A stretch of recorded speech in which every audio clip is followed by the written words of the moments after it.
तो shalom, praise the Lord. प्रभु आप सबको आशीष दे, अपने अनुग्रह अपने प्रेम से भर के रखे। परमेश्वर वाकई क्यों परमेश्वर है और उसकी महानता को हम क्यों महान कहते हैं।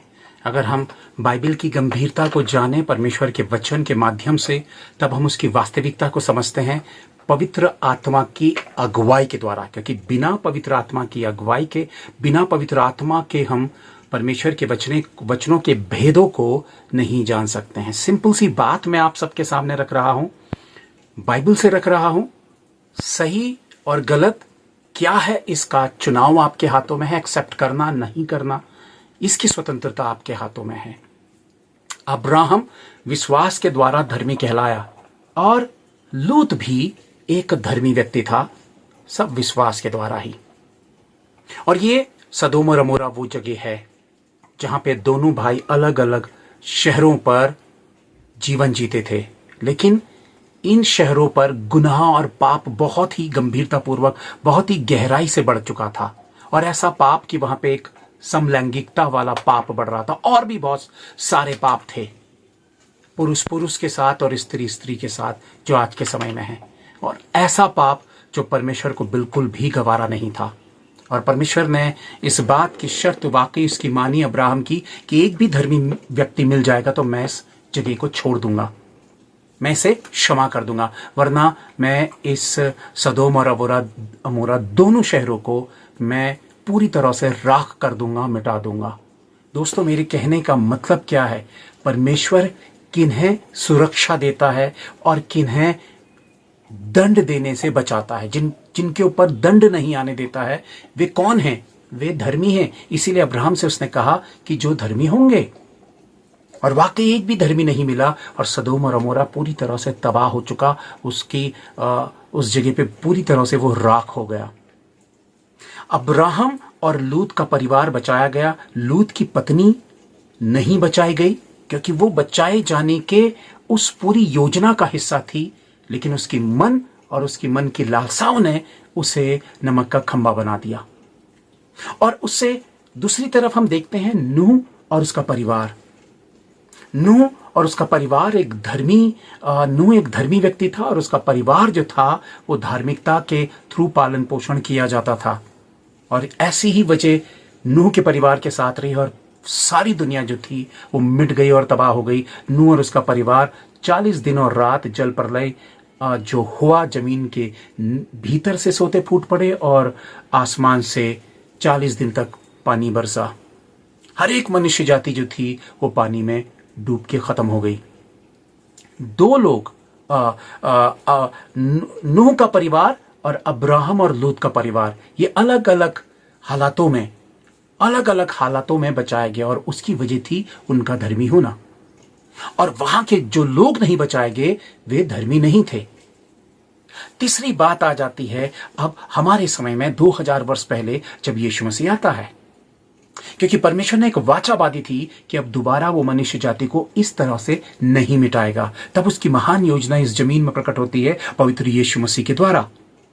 और वो योजना होती है एक महान योजना कि परमेश्वर का पुत्र इस जगत में आता है, कलवरी क्रूस पर अपना लहू बहाता है, निष्पाप मेमना हमारे पापों की जगह पर बलि चढ़ जाता है, और हमारे पाप उसके ऊपर चले जाते हैं। जो व्यक्ति यीशु मसीह को उद्धारकर्ता के रूप में स्वीकारता है, उसके पाप कलवरी क्रूस में यीशु मसीह की देह में चले जाते हैं। इसीलिए यीशु मसीह पापी करार दिया गया, यानी कि हमारी जगह पर हमारे गुनाह उसके ऊपर गए, वो पापी कहलाया।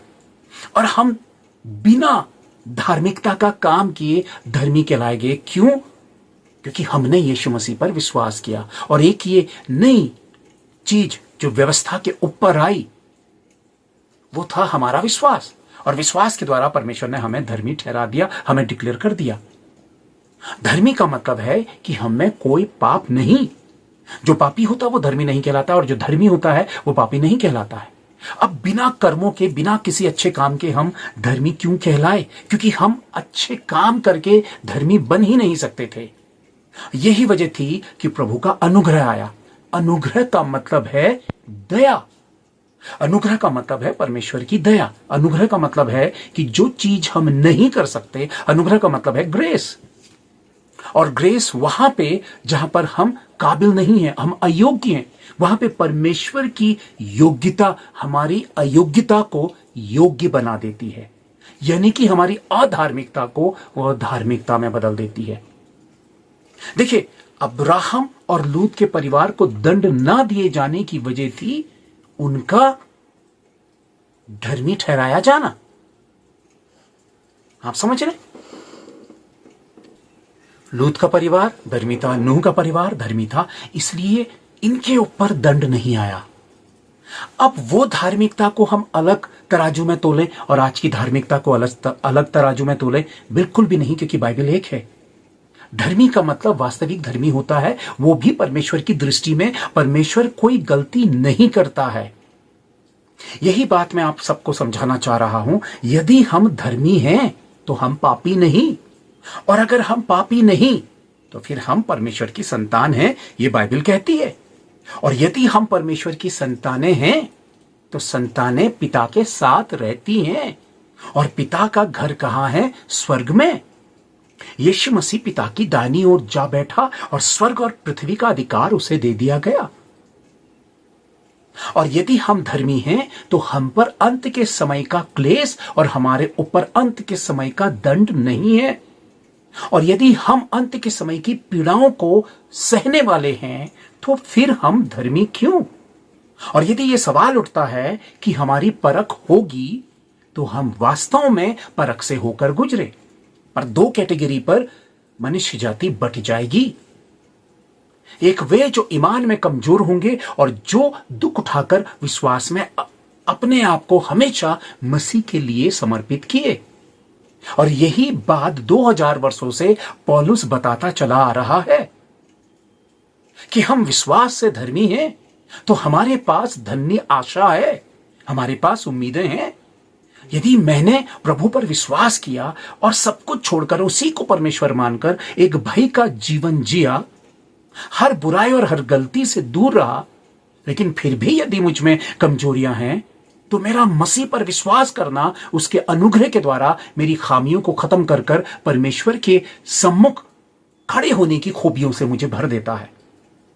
तो अब जब से मैं विश्वासी कहलाता हूं तब से मैं शैतान का शिकार बनता हूं, यानी कि मेरी तब से परख शुरू हो जाती है। मैं तब से परखा जाता हूं। मेरे लिए जीवन सरल और आसान नहीं रहता है। यदि मैं सब कुछ करने के बाद यह उम्मीद करूं कि अंत के समय की पीड़ाएं और कठोर परमेश्वर का दंड मेरे ऊपर आने वाला है, तो मेरा विश्वास अविश्वास में और मेरी आशा निराशा में तब्दील हो जाएगी। ये एक स्वाभाविक इंसानी नेचर का हिस्सा है। वो आशाओं से उम्मीद करता और निराशाओं से निराश होता। अगर उसके पास कोई उम्मीद नहीं है तो फिर वो आगे क्यों बढ़े? वो प्रभु को प्रभु क्यों कहे? यदि हम उसकी संतानें हैं तो यूहन्ना अध्याय 14 इस बात को कहता है, किसी भी बात की मतलब तुम्हारा मन व्याकुल ना हो, तुम्हारा मन व्याकुल ना हो। हमारा मन किसी भी विषय पर व्याकुल ना हो, यानी कि हम ये सोचकर व्याकुल ना हो कि हम भी दंड के भागी होंगे। और यदि हम दंड के भागी हैं तो फिर हम धर्मी क्यों?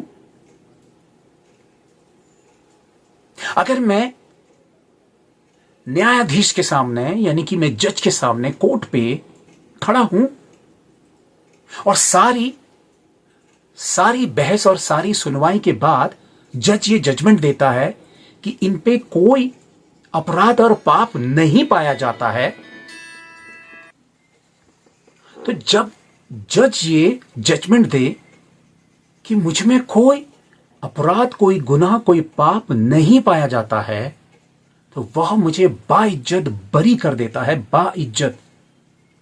मेरे कोई गुनाह और पाप साबित ना होने के बावजूद भी जज मुझे उम्र कैद या फिर मृत्यु की सजा नहीं देगा। वो मृत्यु की सजा तब देगा जब मुझ में गुनाह साबित होंगे, जब मेरे विश्वास के द्वारा मेरे गुनाह यीशु मसीह में चले गए हैं, तो फिर मुझ में दंड क्यों? जैसे जज जब मुझे क्लीन चिट दे रहा है तो फिर मैं जेल खाने में नहीं, बल्कि मैं स्वतंत्र रीति से बाइज्जत सम्मान के साथ एक जीवन जीऊंगा।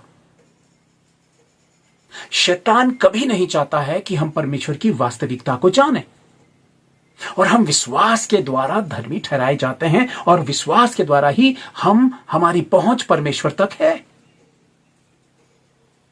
इसलिए हमारा वास्तव में हम इस बात पर यकीन करें और विश्वास करें कि हमारा रैप्चर परमेश्वर के राज्य के लिए है। जो ये विश्वास करते हैं कि मैं धर्मी हूं और मैं परमेश्वर की संतान हूं।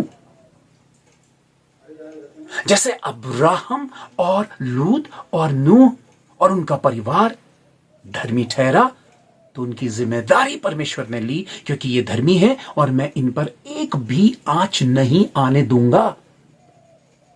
और अंत के समय का परमेश्वर का क्रोध और दंड परमेश्वर के लोगों के लिए नहीं है। फिर क्यों परमेश्वर हमें शैतान के हाथों पर शिकार बनने के लिए छोड़ दे?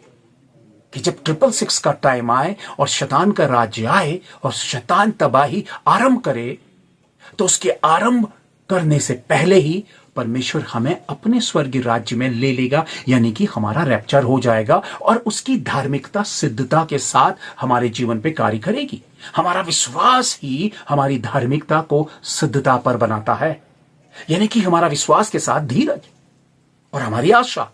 और प्रभु कहता है कि आशा से लज्जा नहीं होती, वो हमें लज्जित नहीं होने देगा।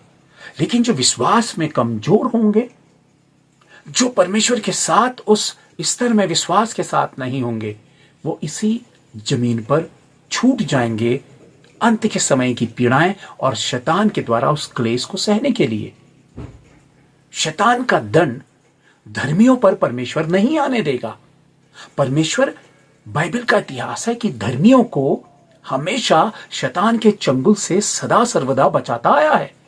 इसलिए आपके मेरे पास ये विश्वास की आशा और उम्मीद है। इसलिए हमेशा अपने विश्वास पर कार्य करें, और आपका विश्वास हाथ पर हाथ रखकर, आपका विश्वास हाथ पर हाथ रखकर कभी भी मजबूत नहीं होगा। इसलिए आपको सही शिक्षा, वचन की शिक्षा निरंतर लेने की आवश्यकता है। व्यक्तिगत प्रार्थना पवित्र आत्मा के द्वारा करने की आवश्यकता है, ताकि आपका विश्वास कमजोर ना हो। अक्सर आप अपनी गाड़ी का मीटर देखते हैं कि उसमें ऑयल कितना है, और जैसे ही आपको लगता है कि तेल खत्म हो रहा है या कम हुआ है, आप तुरंत उसमें पेट्रोल डलाते हैं।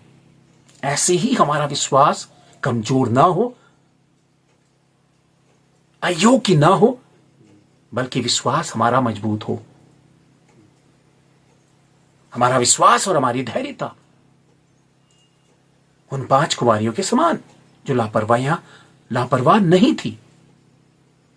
इसलिए अगर मैं विश्वास करता हूं तो प्रभु मुझे धर्मी ठहराता है। अगर मुझे परमेश्वर ने धर्मी ठहरा दिया है, तो मुझे बताइए उससे ऊपर कौन है जो मुझे अधर्मी ठहराए और मुझे दंड दे? क्योंकि परमेश्वर ने मुझे धर्मी ठहराकर सदा के लिए अपनी संतान बना दिया है। और अगर मैं परमेश्वर की संतान हूं, तो मैं मिटाए जाने के लिए नहीं, बल्कि अनंत काल के राज्य करने के लिए हूं। इसलिए इस वक्त की दुख और पीड़ाओं से निराश ना हो। आपका उत्तम समय परमेश्वर के द्वारा आ रहा है। इसलिए अपने विश्वास को अंत तक थामे रहें और अपने विश्वास को कमजोर ना होने दें। प्रतिदिन प्रार्थना करें कि हे प्रभु, हमारे अविश्वास का उपाय कर और हमारे विश्वास को बढ़ा, क्योंकि आपका विश्वास ही आपको योग्य धर्मी बनाता है। और आपकी योग्यता आपके कार्य नहीं, बल्कि परमेश्वर के द्वारा दिया जाने वाला अनुग्रह है। और अनुग्रह का मतलब है कि परमेश्वर की काबिलियत आपके ऊपर आ जाती है। आप नाकाबिल हैं, पर अनुग्रह के द्वारा, दया के द्वारा परमेश्वर अपने स्वर्ग की पवित्र काबिलियत से आपको ढांक देता है। और परमेश्वर की काबिलियत यानी कि परमेश्वर की धार्मिकता और योग्यता पर कौन सवाल उठा सकता है? जब परमेश्वर मुझे धर्मी ठहराता है, तो फिर वो मुझे दंड क्यों दे? ये 2 चीजें मेरे साथ नहीं हो सकती है। मैं धर्मी हूं और मैं पापी भी हूं। या तो मैं पापी हूं या मैं धर्मी हूं। यदि मैं धर्मी हूं तो फिर मैं पापी नहीं हूं, और अगर मैं पापी नहीं हूं तो मेरे लिए दंड नहीं है, और अगर मैं पापी हूं तो फिर मेरे लिए धार्मिकता नहीं है। मैं धर्मी भी हूं और मेरे लिए दंड भी है, तो फिर मेरी धार्मिकता का महत्व खत्म हो जाता है। जैसे नमक की नमकीनी चली गई, नमक तो है, नमकीनी चली गई, ऐसे ही मैं धर्मी तो हूं पर मेरी धार्मिकता परमेश्वर के सामने धार्मिकता नहीं है, और मेरा विश्वास मुझे धर्मी बनाता है।